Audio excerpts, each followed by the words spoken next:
Did humans really walk on the moon? Yes. Yes, they did. Apollo 11, 12, 14, 15, 16 and 17 all completed successful missions there and back again. Here is footage of it happening. And here are pictures, hundreds of awesome pictures recently released by NASA. It's amazing, humans have walked on an alien world. It's an inspiring testament to what we can achieve when we work together. The sky is not the limit. There are no limits to what we can accomplish. Thanks for watching. Please follow me on Facebook and Twitter and... oh, wait. Of course. There is a small group of people that don't believe we really walked on the moon. They say the moon landings were faked, and however much logic, evidence or expert analysis you present to these people, they will most likely never change their mind. Because they're crazy. But what is concerning is the effect that this small group of naysayers has on a larger group of people. The people who think we probably went to the moon, but isn't there some sort of doubt about it? I heard something about the flag waving, or the stars, or radiation. I just can't be sure.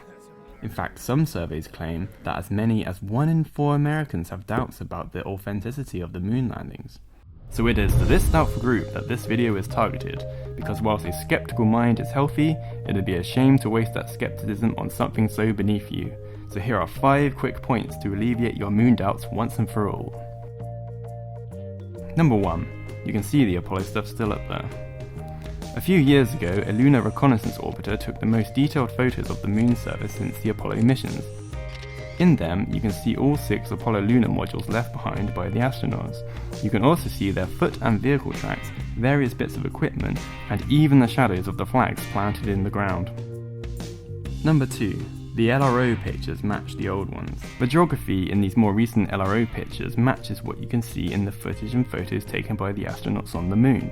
For example, in this photo taken by Neil Armstrong during the Apollo 11 mission, you can clearly see the lunar module here, a large crater here, and a smaller crater here. Now all 3 of these markers can be seen in the same places in the LRO pictures. Lunar module, large crater, small crater. You can even see the tracks Armstrong left as he went to take this picture, which I think is pretty amazing. Number 3. Other countries have proved it. In 2008, a Japanese lunar probe mapped the terrain of the moon and created this reconstructed photo of a location visited and photographed by Apollo 15. The reconstructed photo based on Japanese data matches this photo taken by Apollo 15 exactly, meaning this picture happened on the moon. The US says so, Japan says so. Furthermore, an Indian probe has reported seeing evidence of the Apollo sites in its cameras, as did a Chinese probe launched in 2010. And perhaps most importantly, it is worth noting that during the height of the Cold War, the Soviet Union, the US's #1 enemy, who were tracking all Apollo's movements with every motivation to find some fault or conspiracy, they were unable to identify any foul play in any of the missions. Now really, these first 3 points are all the evidence you need, but people will say that evidence can be faked and that government staff can't be trusted. So let's think more conceptually. Number 4. Government staff can't be trusted. There were 400,000 people involved in the Apollo missions. That's 400,000 potential Edward Snowdens or Chelsea Mannings that could have blown the whole hoax. To suggest that these people can all keep their mouths shut goes against human nature. President Nixon couldn't even keep Watergate a secret, and John F. Kennedy couldn't even hide his extramarital affairs from the public or stop himself from being murdered by the CIA. So how on earth could they get 400,000 co-conspirators to toe the government line? People being people, it'd be far easier to actually just land on the moon. Lastly, and perhaps most enjoyably, number 5. Wham!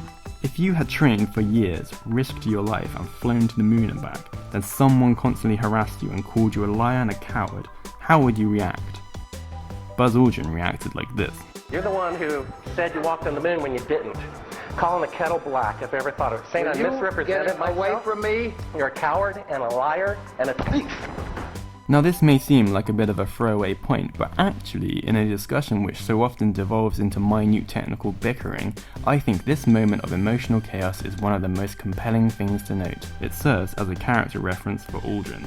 The guy visited an alien world, and here, someone is trying to take that away from him. Do you think you can get to heaven without repenting? They call him a liar and a coward, and he can't rein it in. If he was a liar, his guilt would hold him back. Saying I misrepresented myself. Away from me. You're a coward and a liar and a thief. But it didn't. Thankfully. Humans walked on the moon. Be proud.